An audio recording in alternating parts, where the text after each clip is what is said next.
आप सभी को मेरा नमस्कार। कलाम आरएएस की answer writing and skill development class में आप सभी का स्वागत है।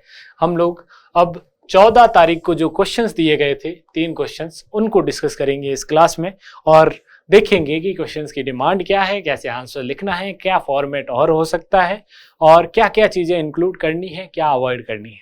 ठीक है, तो सबसे पहले क्वेश्चन जो है वो है, mention the contribution of Bhagat movement in tribal awakening, मतलब भगत आंदोलन का आदिवासी या जनजातीय जन जागृति में योगदान बताइए। किसमें योगदान बताना है? उनकी जन जागृति में। कैसे उसने उनको जन जागृत किया, कैसे जागृति में योगदान दिया।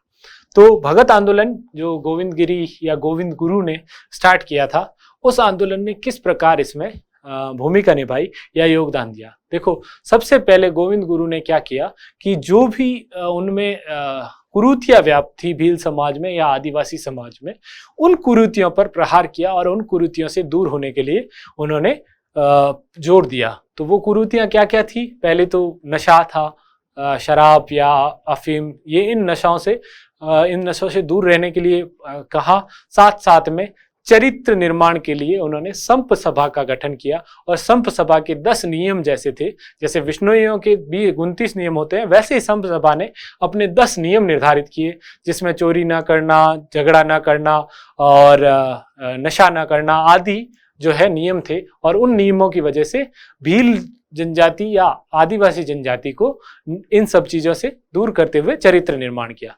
फिर तीसरा, राजनीतिक चेतना, सामाजिक चेतना जागृत की उनमें, कि समाज के जो मूल्य थे, आपसी संगठन है, वो डेवलप किया, उनके अधिकारों के प्रति जागरूक किया, साथ में ही उनको जो है अधिकारों के लिए लड़ना सिखाया, संगठन की शक्ति सिखाई। तो ये सारी चीजें गोविंद गुरु ने की है। उसके अलावा उन्होंने जो है भील या इनको जो है संगठित होकर लड़ना कैसे सिखाया। तो एक पालपट्टा में ठाकुर के विरुद्ध इन्होंने आंदोलन किया, आंदोलन कैसे करना वो भी सिखाया। तो इस तरह उनकी राजनीतिक सामाजिक चेतना में वृद्धि की। तो इस तरह टोटल मिला के उन्होंने जन जागृति में योगदान दिया। तो यही चीज हमें यहाँ पे लिखनी है। तो स्टार्ट करते हैं। 2 नंबर का क्वेश्चन है, सीधा ही लिख लेते हैं। भगत आंदोलन से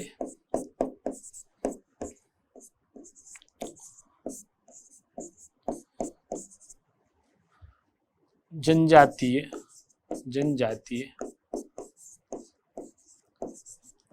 लोगों में व्याप्त नशे या ऐसा करते थे, नशा, अंधविश्वास,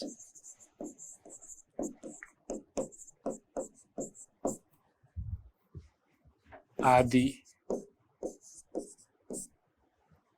लोगों में व्याप्त नशा, अंधविश्वास आदि कुरीतियां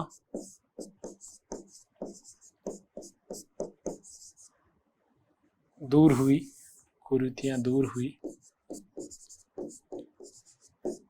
संप सभा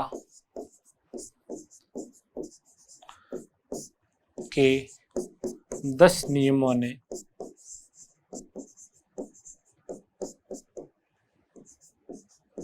चरित्र निर्माण, इसमें शिक्षा भी था, तो शिक्षा भी हो रही थी, चरित्र निर्माण हुआ, संगठनात्मक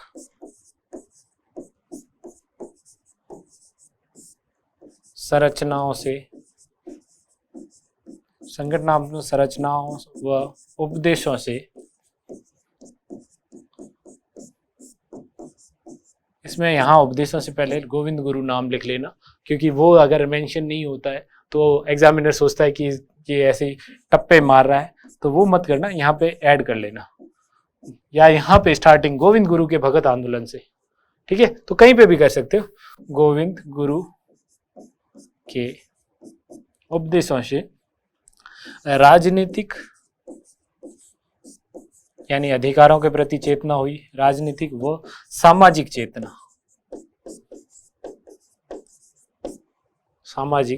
चेतना का विकास,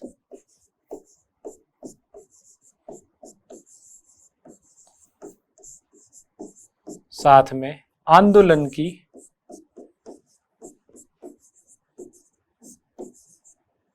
आंदोलन के लिए सशक्त, इसमें फिर एग्जाम्पल डाल दो कौन सा, वो जो है पोतदार में ठाकुर के, तो वो एग्जाम्पल डाल सकते हो, लेकिन 2 नंबर का है, अगर नहीं डालो तो भी चल सकता है। ठीक है, तो आंदोलन के लिए सशक्त किया, फिर इसके साथ साथ में आर्थिक अधिकारों के प्रति भी जागरूक किया। तो ये सारी चीजें हम लोग उसमें और भी लिख सकते हो, शिक्षा आदि पर बल दिया। ठीक है, तो ये सारी चीजें गोविंद गुरु के भगत आंदोलन से हुई। इतने सारे पॉइंट्स हमने इतनी कम लाइंस में लिखे हैं, कॉमा देके, तो एक ही मेथड भी है। अगर इसी चीज को हम लोग वैसा डायग्राम बना सकते थे तो वो भी बना सकते थे, लेकिन चूंकि डायग्राम वाले हम लोग काफी कर चुके हैं, इसमें हमने ये वाला किया। अब बढ़ते हैं अगले में। अगला क्वेश्चन है फिर अकाउंटिंग से है, सेकंड जो है वित्तीय विवरण विश्लेषण की प्रक्रिया का उल्लेख करना है। ठीक है, यहाँ पर वित्तीय विवरण विश्लेषण देखते ही आपको सीधा वित्तीय विवरण विश्लेषण नहीं लिखना है। What is the process of financial statement analysis, ये आपको मेंशन करना है यहाँ पर। तो पहला तो फाइनेंशियल स्टेटमेंट एनालिसिस क्या है, तो अलग अलग तोड़ो, वित्तीय विवरण विश्लेषण। तो वित्तीय विवरण क्या होता है, कंपनी के जो भी फाइनेंस से रिलेटेड कितने भी विवरण है, डिटेल्स है, डेटा है, वो सारे वित्तीय विवरण हो गए। इसमें बैलेंस शीट हो गई,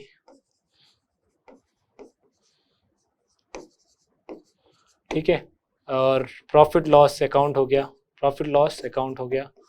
ठीक है, फिर तीसरा हो गया रोकड़ बही वाला हो गया, क्या रोकड़ बही।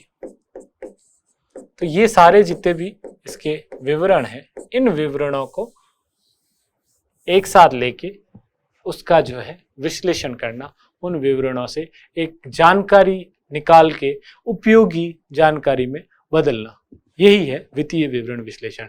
तो इसकी प्रक्रिया का उल्लेख करना है, हमें ये नहीं बताना है कि वित्तीय विवरण विश्लेषण क्या है। तो वित्तीय विवरण विश्लेषण की प्रक्रिया, यहाँ गलती हम लोग करेंगे और एग्जाम में मैं गारंटी देता हूं कि आप में से ही कोई ये गलती करेगा, अगर उन्होंने ये जो है अंडरलाइन वाली आदत अभी डेवलप नहीं की है। तो ये वाली गलती करोगे, वित्तीय विवरण विश्लेषण लिख के आओगे और फिर सोचो कि मेरे मार्क्स नहीं आए, मैंने लिखा तो बहुत अच्छा था पर एग्जामिनर ने नहीं दिया। तो ये सारी चीजें जो करते हैं ना, वो ना हो आपके साथ में। वित्तीय विवरण विश्लेषण की प्रक्रिया, अब प्रक्रिया में 7 चरण है। ठीक है, उन चरणों को लिख दो, थोड़ा सा एक्सप्लेन कर दो ऐसे ही 7 लाइनों में, क्योंकि 7-8 लाइन होती है हमारे पास। तो पहला लिखना है इसका उद्देश्य और उसकी समय सीमा की कितने। देखिए वित्तीय विवरण, कोई कंपनी अगर 100 साल से चल रही है तो उसके विवरण जो है 100 साल का हम लोग नहीं लेंगे, जब जरूरत होगी तो 100 साल के भी लेंगे, लेकिन फिर भी किस उद्देश्य से किया जा रहा है, कि उसकी लाभ हानि देखनी है या उसका जो है भविष्य कैसा रहेगा, वित्तीय स्थिति कैसी है वो देखनी है। तो वो अलग अलग उद्देश्य जो होते हैं, उन उद्देश्यों के आधार पर तो पहला उद्देश्य निर्धारित करना, ताकि हम लोग रिलेवेंट इंफॉर्मेशन निकाल सके। उद्देश्य एवं समय सीमा निर्धारित करना, सबसे पहला काम यही होता है कि हम कितने जो है और कौन कौन से वित्तीय विवरण देखेंगे। तो ये हो गया पहला। फिर उसके बाद में जैसे ही उद्देश्य और समय सीमा निर्धारित होती है तो उससे रिलेटेड सारे डॉक्यूमेंट्स क्या, आद्योपांत विवरणों का, विवरण कौन से हैं, वित्तीय विवरण है, विवरणों का आद्योपांत, आद्योपांत वर्ड आपने जो है हिंदी में एक शब्द वाक्यांश के लिए यूज करते हैं, वो है कि स्टार्टिंग से, आदि से लेके अंत तक, तो आद्योपांत, आद्योपांत अध्ययन। आप विवरणों को आद्योपांत तक जो है उनका अध्ययन करना है। अब अध्ययन किया तो अब क्या करना है, तो उपयोगी जानकारी को एकत्रित करना, जानकारी को निकालना। अब उन अध्ययन में से हमें जो उपयोगी जानकारी है उसको निकालिए। फिर उन उपयोगी जानकारी जितनी भी है उनको एक जगह वापस इकट्ठा करना। तो उपयोगी जानकारी का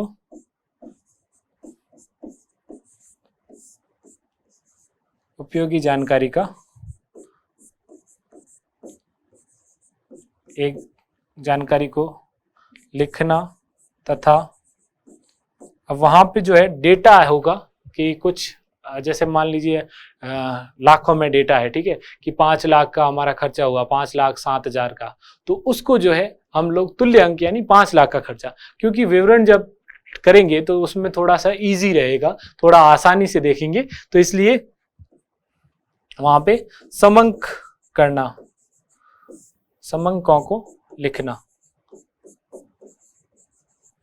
जितने भी डेटा है ना उनको एकत्रित करना एक जगह और उनमें फिर समंकों तक ले जाना। जैसे 5,07,000 है तो उसको 5 लाख कर दिया, तो ये डिटेल करते हैं उसके बाद में। फिर अगला यहाँ पे लिख रहा हूं कि इसके बाद में तुलना की जाती है उन आंकड़ों की तुलना करते हुए फिर विश्लेषण होता है। पूरा तुलना करने के बाद में पूरा विश्लेषण होता है, या इस पॉइंट को एक साथ लिख सकते हो, तुलना एवं विश्लेषण। अब इतना सारा काम हो गया। अब इसके बाद में इसका प्रेजेंटेशन, जब तक आप उसको जो टारगेटेड ऑडियंस है या जो भी आपको वित्तीय विवरण के लिए कह रहा है उसको आप अगर उसका रिजल्ट नहीं बताओगे तब तक ये फेल है। तो व्याख्या या प्रस्तुतिकरण, तो ये है हमारे वित्तीय विवरण की प्रक्रिया। इस प्रक्रिया को लिखना था, ना कि वित्तीय विवरण विश्लेषण क्या है वो लिखना था। तो क्वेश्चंस को ध्यान से पढ़ना है और उस हिसाब से आंसर लिखना है। अब आ जाते हैं हमारे नेक्स्ट क्वेश्चन जो कि है ज्योग्राफी से। ज्योग्राफी से क्या क्वेश्चन है? Explain the characteristics of climate of India, describe the effect of La Nina El Nino on it. Bharat की जलवायु की विशेषताओं को बताते हुए इस पर ला नीना एल नीनो के प्रभाव का वर्णन करना है। 3 चीजें हैं, क्या है? पहला जलवायु की विशेषता बतानी है, फिर उस पर ला नीना का प्रभाव बताना है, फिर एल नीनो का प्रभाव बताना है। अब भारतीय जलवायु की विशेषताएं बहुत कम पढ़ते हैं हम लोग, ठीक है। जलवायु पता है, एल नीनो पता है, ला नीनो पता है, लेकिन लिखना हमें थोड़ा सा अप्लाइड है। जलवायु की विशेषता भारतीय क्या है? तो यहाँ पर सीधा हम लोग लिखते हैं यहाँ पर कि विशेषताओं का एक डायग्राम बनाते हैं सीधा, ठीक है। अब विशेषताएं क्या क्या है वो डिस्कस कर लेते हैं। पहली विशेषता, भारतीय जलवायु जो है वो मानसूनी जलवायु है, ठीक है, मानसून आधारित जलवायु है। इसमें जो है वर्षा जो है ग्रीष्म काल में कुछ टाइम में 80% वर्षा उसी मानसून से प्राप्त होती है, पहली चीज। दूसरी चीज, ऋतु आधारित परिवर्तन भारतीय जलवायु की एक विशिष्टता है, विशेषता ही नहीं विशिष्टता है। बहुत कम, विश्व में बहुत कम स्थल है जहां पर ऋतुएं आती है, 6 ऋतुएं आती है हमारे यहाँ, और मेजरली वैसे कहें तो 4 ऋतु आती है। तो उन 4 ऋतुओं का जो परिवर्तन होता है, बार बार जलवायु का परिवर्तन होता है, वो भारतीय जलवायु की विशेषता है, विशेषता और विशिष्टता भी, ठीक है। उसके बाद में भारतीय जलवायु की एक और विशेषता है कि वर्षा का असमान वितरण है, ठीक है। कहीं पर विश्व का सर्वाधिक वर्षा जो है वो स्थल भी भारत में है, और कहीं पर जो है 25 सेंटीमीटर से भी कम वर्षा होती है मरुस्थलीय क्षेत्रों में। तो ये जो असमान वितरण है ये भारतीय जलवायु की विशेषता है। और क्या विशेषता है? तो जलवायु में क्या क्या होता है? पहले ताप, तो ताप का भी असमान वितरण है, कहीं पर माइनस में टेम्परेचर है और कहीं पर जो है 50 डिग्री टेम्परेचर जोधपुर वगैरह में जाता है, ठीक है, 50-52 डिग्री फलोदी वगैरह। तो ये भी हो गया। उसके बाद में दाब, तो दाब का ऋतुओं के साथ परिवर्तन, ये भी हमारी विशेषता है। क्यों? जैसे सर्दियों में यहाँ पर उच्च दाब रहता है, जो उत्तरी भारत का मैदान है ना वहां पर उच्च दाब रहता है, लेकिन गर्मियों में वही दाब निम्न दाब हो जाता है और उसी कारण वर्षा होती है। तो वायु दाब का भी हो गया, तापमान का भी हो गया, तापमान में भी ऋतुगत परिवर्तन होता है। तो इस तरह हमें अपने आंसर लिखने हैं। वर्षा का भी हमने लिख लिया, और वर्षा में भी शीतकालीन वर्षा भी होती है, यहाँ पर चक्रवातीय वर्षा भी होती है। तो ये सारी भी हमारी तो विशेषताओं में सबसे पहले भारतीय जलवायु जो है मानसून आधारित जलवायु, मानसून या मौसमी पवनों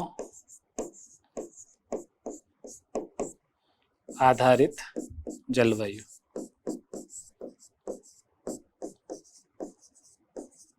ठीक है। फिर दूसरा ऋतुओं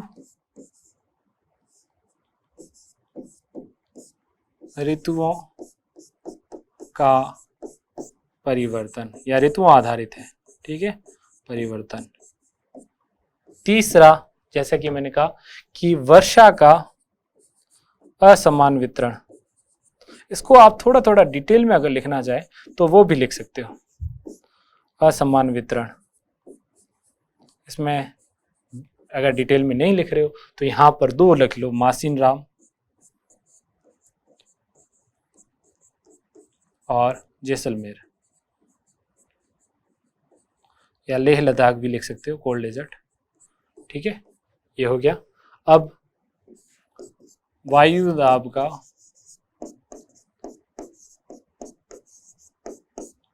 प्रत्यावर्तन मतलब उल्टा होना। ठीक है,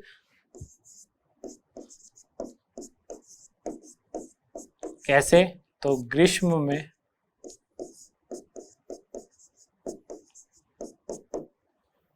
मैदानी भाग पर न्यून दाब,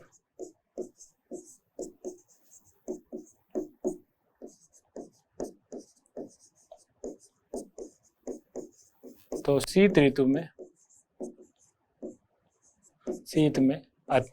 न्यून दाब की जगह उच्च दाब। ठीक है, ये हमारा हो गया। फिर उसके अलावा तापीय विषमता, तापीय असमानता, तो इसमें 2 लिख लोगे, कश्मीर, हिमनद और रेगिस्तान। ठीक है, या लेह या और थार। ठीक है, ये डिटेल में लिख लो, वो अपने आप समझ में आएगा, सेल्फ एक्सप्लेनेटरी। तापीय हो गया, वायुदाब का हो गया, वर्षा का हो गया, ऋतुओं का परिवर्तन हो गया। फिर शीतकालीन, ग्रीष्मकालीन, सबसे ज्यादा एक सेकंड, ग्रीष्मकालीन वर्षा सर्वाधिक,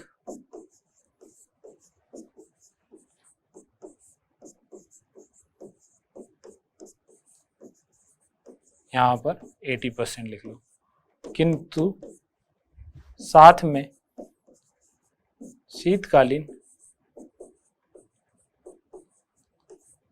वर्षा भी। तो ये हम डिटेल लिख लेंगे, और इसके अलावा और 1-2 पॉइंट है, वो भी आपको जैसे मैंने बताया है वो भी आप लोग यहाँ पर लिख सकते हैं। तो जलवायु में विशेषताओं में यही भारत की जलवायु की विशेषताएं हैं। ठीक है, अब अगला पार्ट पे आ जाते हैं। अगला पार्ट है एल नीनो और ला नीनो। सबसे पहली चीज, एल नीनो और ला नीनो भला क्या है? ठीक है, तो उसके बारे में जानना पड़ेगा। थोड़ा बहुत आपसे उम्मीद करता हूं कि आपको ओशिनोग्राफी का थोड़ा बहुत नॉलेज होगा। ठीक है, ये हम लोग अमेरिका बना लेते हैं, उत्तरी अमेरिका। ये हमारा हो गया दक्षिणी अमेरिका। ठीक है, अब ये हमारा जो है यहाँ से विषुवत रेखा है, यहाँ पे ऑस्ट्रेलिया है। ये आपको समझाने के लिए, और आप अगर बना लेंगे तो ठीक है। फिर यहाँ पर हमारा है भारत, विषुवत रेखा से ऊपर की साइड थोड़ा। ठीक है, यहाँ पर हमारा है भारत, सिर्फ समझाने के लिए। ठीक है, अब जो अल नीनो और ला नीनो घटना होती है वो होती है उत्तरी पेरू तट, और उत्तरी पेरू तट पर ये घटनाएं होती है। जनरली ये होता है कि यहाँ से सागर धाराएं ऐसे चलती है, ऐसे चलती है, फिर ऐसे चलती है, और यहाँ पर जब ये यहाँ से ऐसे जाती है, मतलब विषुवत रेखा से ऊपर की तरफ अगर कोई विषुवत रेखा से ध्रुवीय क्षेत्रों की तरफ अगर कोई सागर रेखा जाती है, या सागरीय जो कहते हैं करंट, जो कहते हैं ना ओशियन करंट, ठीक है, सागरीय तरंग जो जाती है, वो अगर विषुवत से ध्रुवीय क्षेत्रों की तरफ जाती है तो वो ग्रीष्म कहती है उसको, उष्ण। ठीक है, लेकिन अगर ध्रुवीय क्षेत्रों से वापस विषुवत की ओर कोई सागरीय जल तरंग जाती है तो उसको जो है हम लोग कहते हैं शीत, क्योंकि यहाँ पे टेम्परेचर जो है कम है, वहां पे ज्यादा है। तो यहाँ से अगर पानी उधर जाएगा तो ऑब्वियसली वो जो है ठंडी जलधारा होगी, जलधारा। अब यहाँ पर क्या होता है, यहाँ पर हर 5-7 साल में एक ऐसी घटना होती है जिसका वजह ये है कि महासागर का जो नीचे का पानी है ना वो ऊपर आता है। ठीक है, ऊपर क्यों आता है? क्योंकि यहाँ पर किसी कारणों से टेम्परेचर बढ़ता है, सरफेस जल जो है ना, यहाँ का सरफेस वाटर जो है उसका टेम्परेचर बढ़ता है और वो जो है जल जो है फैलने लगता है। वो फैलने लगता है तो नीचे से पानी ऊपर आने लगता है और ये जलधारा जो यहाँ से जाती है, पेरू वाली जलधारा, पेरू या हम्बोल्ट जलधारा इसको कहा जाता है, ये जलधारा रुक जाती है और होता ये है कि यहाँ से ऐसे जाने की बजाय ये जलधारा ऐसे चल जाती है। ऐसे चलती है तो क्या होता है, यहाँ पर होते हैं सरफेस का टेम्परेचर ज्यादा हो जाता है और गर्म जलधारा डेवलप हो जाती है। अब जब गर्मी होती है, देखो सीधा सा रूल है, जहां पर गर्मी होगी वहां पर क्या होगा, इसको ऐसे कर देते हैं। ठीक है, यहाँ पर अब टेम्परेचर बढ़ गया और जलधारा का जो दिशा है वो ऐसे हो गई है। तो अगर गर्मी होती है किसी सरफेस पर, वाटर सरफेस पर, तो वहां से हवाएं ऊपर उठेगी ऑब्वियसली। ठीक है, पानी को गर्म करोगे तो वहां से भाप निकलेगी, हवा उठेगी ऊपर, हवा ऊपर उठेगी तो यहाँ पर क्या हो जाता है, जैसे ही हवा ऊपर उठी वहां पर हो जाता है लो प्रेशर। जनरली यहाँ पर ठंडी जलधारा थी तो यहाँ पर होता था हाई प्रेशर होता था और यहाँ पे जो है गर्म जलधारा आ रही है तो इस वजह से यहाँ पर होता था लो प्रेशर। तो हवाएं जो है ऐसे ही चलती थी, व्यापारिक पवनें। ठीक है, इसी डायरेक्शन में, और यही व्यापारिक पवनें जो है आगे रूप लेती है भारतीय मानसून का। ठीक है, अब क्या हुआ, यहाँ पर जो है टेम्परेचर घट गया तो प्रेशर भी, यहाँ पर टेम्परेचर बढ़ गया और लो प्रेशर जनरेट हो गया। अब हवाएं जो है उल्टी चलने लगी, यहाँ से तुलनात्मक यहाँ पर जो है हाई प्रेशर है, वहां पर लो प्रेशर है। तो हवाएं जो है, ये व्यापारिक पवनें जो यहाँ से आ रही थी वो पड़ जाती है कमजोर और इस लो प्रेशर को भरने के लिए कोशिश करती है और यहाँ से भी हवाएं ऐसे चलती है। जो भारतीय मानसून जहाँ से डेवलप होता है ना, ये देख लीजिए, ये मान लीजिए भारत हुआ। ठीक है, और यहाँ से भारतीय मानसून आता है, दक्षिण पश्चिम मानसून, ये विषुवत रेखा हो गई और ये वाली हवाएं जो है ये भी इधर चली जाएगी, ये कमजोर हो जाएगा। तो जब भी एल नीनो आता है, एल नीनो मतलब गर्म होना, तब भारतीय मानसून जो है विपरीत रूप से प्रभावित होता है। उसमें मानसूनी हवाएं कमजोर होती है और मानसून जो है एक्सपेक्टेड से कम होता है, सामान्य से कम वर्षा लाता है। अब ला नीनो में क्या होता है, ये सामान्य तापमान से और ज्यादा ठंडा हो जाता है, उल्टा होता है यहाँ पर। ठीक है, पेरू वाली जलधारा तो है ही, उसके अलावा भी यहाँ पर ठंडा जल होता है। ठीक है, तो यहाँ पर हो जाता है बहुत ही लो टेम्परेचर हुआ, उसका मतलब यहाँ पर हाई प्रेशर। अब हाई प्रेशर हुआ तो यहाँ से पवनें इधर जाने लगती है और इन्हीं पवनों को जो है क्या कहा जाता है, व्यापारिक पवनों को ये मजबूत करती है और यही व्यापारिक पवनें वापस इस तरफ आती है और यहाँ पर जो हमारा लो प्रेशर था, जो हाई प्रेशर था, उस हाई प्रेशर को और मजबूत करती है और जो दक्षिण पश्चिम मानसून है उसको पॉजिटिवली प्रभावित करती है, अफेक्ट करती है। तो हमें समझ में आ गया कि अल नीनो का प्रभाव क्या है, ला नीनो का प्रभाव क्या है। थोड़ा सा मैप बना लेंगे तो पहला लिख लेंगे अल नीनो का प्रभाव। तो इसको एक तो सीधा सा है कि नेगेटिवली इफेक्ट करता है, लेकिन इसको कैसे करेंगे कि अल नीनो से, अल नीनो के कारण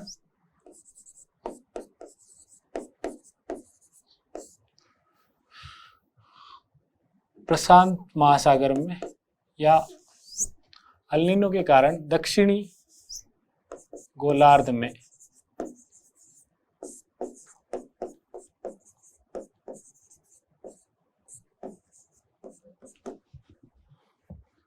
व्यापारिक पवनें कमजोर होती है। वो भी डिटेल लिख सकते हो कि एल नीनो के कारण पेरू के पास में लो प्रेशर क्रिएट होता है, उसकी वजह से जो है व्यापारिक पवनें जो है कमजोर होती है और दिशा बदलती है। ठीक है, पवनें कमजोर होती है और यही व्यापारिक पवनें भारत में जो है मानसून का कार्य करती है। एक कॉन्सेप्ट ये है कि ITCZ जो है वो भारत में शिफ्ट हो जाता है और यही जो दक्षिण गोलार्ध की व्यापारिक पवनें है, इसी को मानसून पवनों का रूप ले लेती है, तो ये कमजोर हो जाती है। तथा भारत में आने वाली दक्षिणी पश्चिमी मानसूनी हवाओं को पवनों भी कमजोर होती है या पवनों को कमजोर करती है।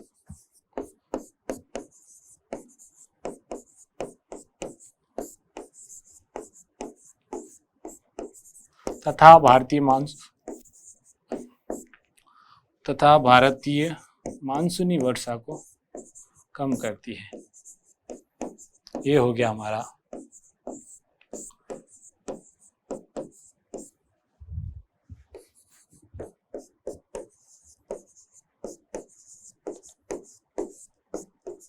अब आ जाओ ला नीना। तो ला नीना जो है,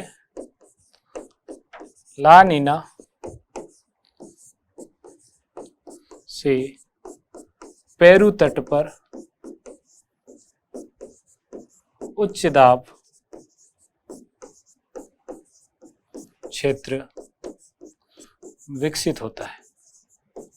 ये वाली लाइन आप ऊपर भी लिख सकते हो कि न्यूनताप क्षेत्र विकसित होता है और उसके बाद में सारा लिख लो, ठीक है। विकसित होता है जो, इसमें वॉकर साइकिल भी लिख सकते हो लेकिन इतना डिटेल में जाने की जरूरत नहीं है, सीधा ये लिख लीजिए, जो व्यापारिक पवनों को दक्षिणी गोलार्ध की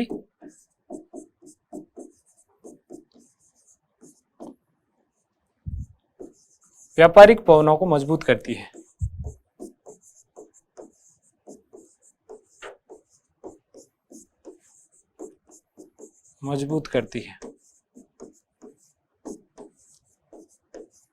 ठीक है, ये हमारा हो गया। और इसी फलतः या फलस्वरूप